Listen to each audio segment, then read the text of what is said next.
Hola, estimados estudiantes del programa Integra Educación. El día de hoy vamos a hablarles en esta guía sobre las propiedades físicas y químicas de la materia. Esta guía es para estudiantes de séptimo año en la asignatura de ciencias. Vamos a ver que la materia es todo aquello que ocupa un lugar en el espacio, que tiene masa y que está formado por pequeñas partículas que llamamos átomos.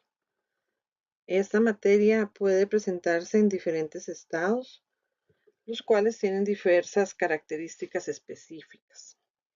A raíz de esas características es que podemos diferenciar el agua del alcohol, el hierro del oro, el azúcar de la sal, y así podríamos mencionar infinidad de ejemplos. Todas estas diferencias originan las propiedades en las sustancias. De acuerdo con la composición de la materia, las propiedades se pueden clasificar en extensivas y en intensivas, y en propiedades físicas y químicas. Ahondaremos en este momento las propiedades físicas de la materia. Vamos a empezar diciendo que las propiedades físicas son aquellas que describen la materia en términos de cómo la vemos, cómo es la materia. Son inherentes a cada sustancia y se pueden determinar sin alterar, muy importante, su composición química. Por ejemplo, la longitud, el peso, la elasticidad, la masa, la dureza, el brillo, entre otras. Vamos a ver que la materia puede tener extensión. Cuando se habla de extensión se refiere al hecho de que la materia puede ser medida, ya sea a lo largo, alto o ancho. La inercia. Los cuerpos no pueden cambiar su estado de reposo o de movimiento, ya sea en dirección o velocidad, hasta que no intervenga una fuerza externa. A eso se le conoce como inercia. Impenetrabilidad. Es cuando dos cuerpos no pueden ocupar un mismo espacio al mismo tiempo, ya que todos los cuerpos tienen un volumen único, el cual no puede ser ocupado por otro cuerpo. ¿Qué pasa cuando tenemos un vaso con agua, lleno de agua, y queremos agregarle hielo? Podemos agregar el hielo, pero el agua se va a derramar por las orillas del vaso. ¿Por qué? Porque dos cuerpos no pueden ocupar el mismo espacio. Impenetrabilidad. La porosidad es cuando los cuerpos están formados por partículas diminutas y estas dejan espacios entre sí. Quiere decir que los cuerpos poseen espacios intermoleculares a los cuales se les llama poros. Podemos ver que hay sustancias sumamente porosas, pero hay otras que presentan pues menos poros. La divisibilidad, que se refiere a la posibilidad de que los cuerpos puedan dividirse en partes más pequeñas y llegar hacia la partícula más pequeña que se llama átomo. El peso es una magnitud que mide la fuerza gravitatoria que va a actuar sobre un objeto de una masa determinada. Esta se expresa en la unidad llamada Newton y se va a calcular multiplicando la masa por el valor de la gravedad del lugar donde se encuentre. En el caso de la Tierra, la gravedad es de 9,8 metros por segundo al cuadrado. Y en la Luna, pues la gravedad va a ser de 1,6 metros por segundo al cuadrado.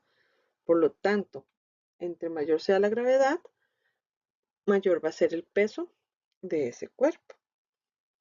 La fragilidad se relaciona con la cualidad de los objetos y de los materiales de romperse con facilidad. Es decir, es la capacidad de un material de fracturarse, produciéndose una deformación en este.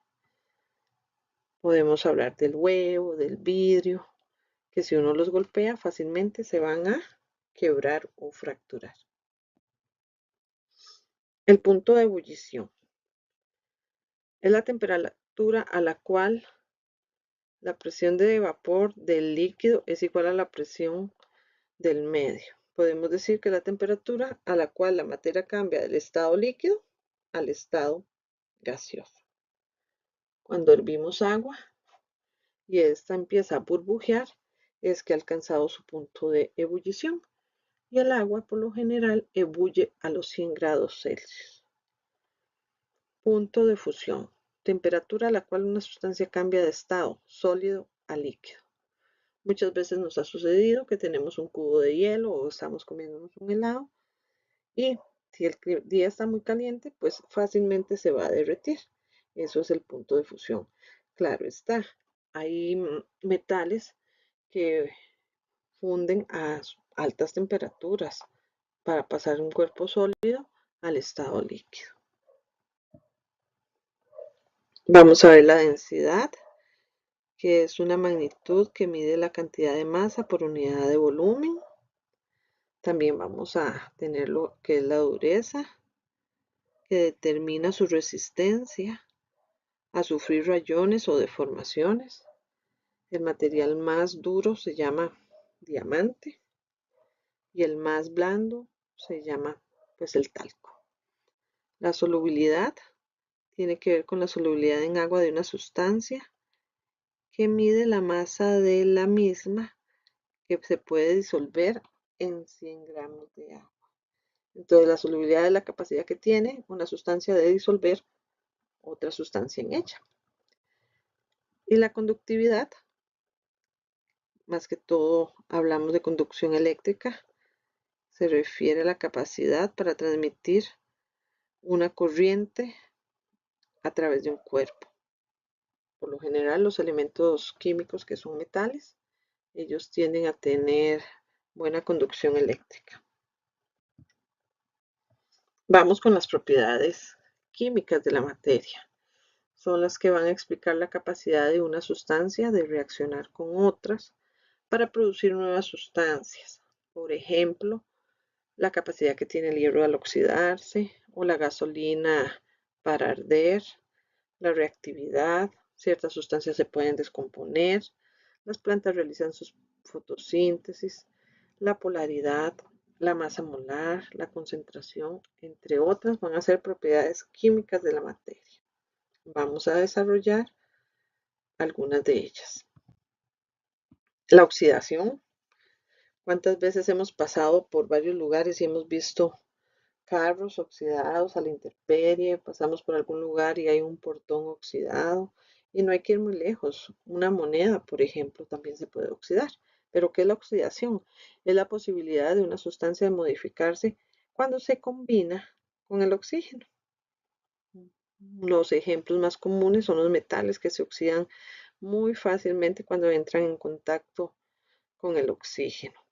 ¿Y qué es la oxidación? Pues es la formación de una capa rojiza sobre el metal o el cuerpo que está constituido por esos materiales. La combustión. No todos los cuerpos tienen la capacidad de la combustión. Esa capacidad se debe a que una sustancia puede arder cuando entra en contacto con el oxígeno. A esas sustancias se les denominan combustibles. Como consecuencia de esta combustión se va a producir energía en forma de luz y calor. Por ejemplo, el alcohol, la madera, se combinan con el oxígeno del aire y van a arder, liberando dióxido de carbono y emitiendo luz. También se va a formar cenizas, las cuales son restos de la madera quemada. La fermentación, que es un proceso químico que se da en presencia de oxígeno, donde se degrada parcialmente la glucosa por medio de la acción de diferentes bacterias u hongos. Esto permite la producción de pan, yogur, bebidas alcohólicas, entre otras. No todas las sustancias se pueden fermentar. La fotosíntesis, que es un proceso biológico mediante el cual las plantas, a través de la luz, pueden producir su propio alimento. Por lo general son plantas, las algas, algunas bacterias que transforman esa luz del sol en energía química. Durante este proceso, las células utilizan esa luz, el dióxido de carbono y el agua para producir su propio alimento, que es la glucosa, y van a liberar el oxígeno. Y ese oxígeno es el que nosotros respiramos. En el momento que nosotros respiramos, liberamos dióxido de carbono, que es el que la planta va a absorber para volver a realizar el proceso de fotosíntesis. Vamos a ver también las propiedades extensivas y las propiedades intensivas. Las propiedades extensivas son aquellas que dependen de la cantidad de sustancia presente en una muestra. Estas propiedades van a variar en función del tamaño o la masa de la muestra, es decir, su valor aumenta o disminuye según la cantidad de sustancia presente. El valor de esa propiedad depende de la cantidad de materia, o sea, de la masa que tenga el cuerpo. Las propiedades extensivas son esenciales para cuantificar la cantidad de sustancia presente en una muestra, el volumen, la masa. La energía interna son algunas de las propiedades extensivas utilizadas para determinar la cantidad de sustancia o la energía contenida en un sistema químico.